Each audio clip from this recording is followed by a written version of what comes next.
Time to make the video with little Groot. Love is the new money. God, I hate that song. This is a response video to the debate that went on between Dr. Joel Kahn, who is a cardiologist, he's a vegan cardiologist, on the Joe Rogan podcast. He was talking with another sort of diet person.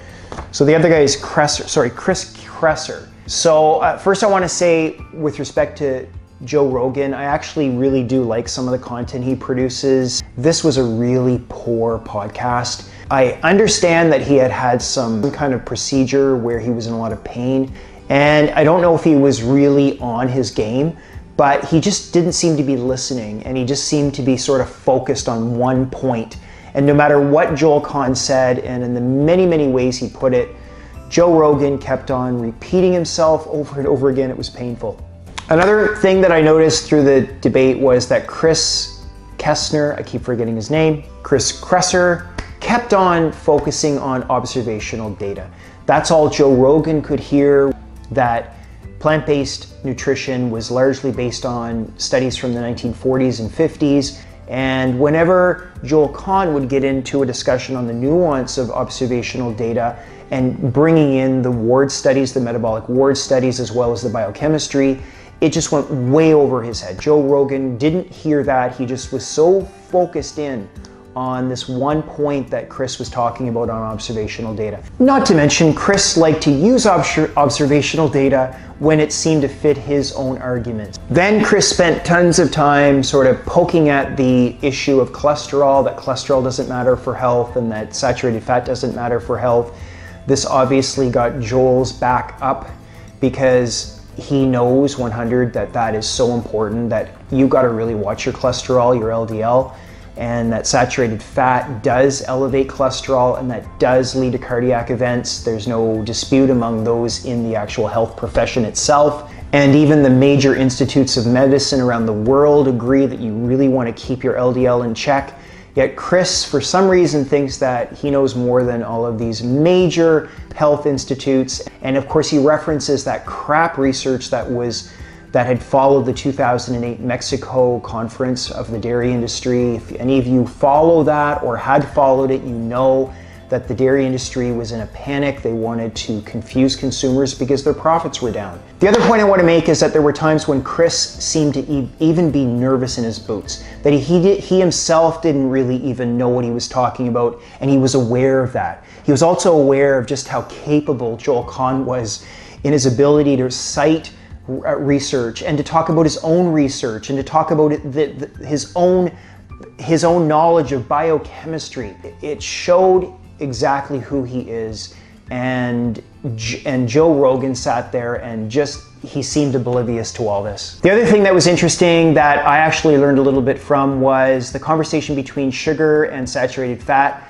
And Joel Kahn was mentioning how if you were to keep the sugar level in one's diet constant, so try to get a handle on sugar, but the saturated fat was to go up in diets, generally speaking, then cardiovascular disease would actually go up. But the alternative is not true. If you get a handle on saturated fat, get the saturated fat down, and you start eating more sugar, that has no real bearing, no statistical significance on coronary heart disease. So this sort of focus, and a lot of paleo people will say this, that sugar is the problem, sugar is what's causing heart disease, that the science, according to Joel Kahn, is absolutely not supporting that at all. The other thing I want to say is that Joel Kahn was good to cite the World Health Organization's conclusions on the red meat correlation and the processed meat correlation with cancer, but was very thoughtful to say that doesn't mean you can never have a hot dog. That doesn't mean you can never have a hamburger.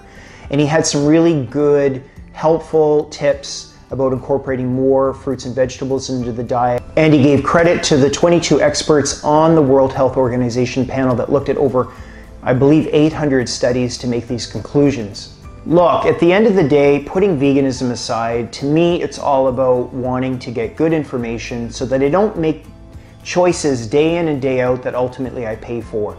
I want a healthy heart. I want my heart to live a long time, and I'm sure that's what you want too. And I am thoroughly convinced that it has nothing to do with eating potatoes or beans or corn or peas. That is not what sends people to the emergency department with a coronary heart problem.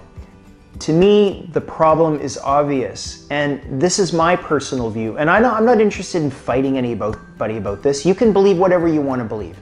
But I believe that there's sufficient evidence. It comes from the biochemistry, it comes from the metabolic ward studies, it comes from the leading experts around the world that tell us these foods, these animal foods, are correlated with heart disease and cancer and diabetes and stroke.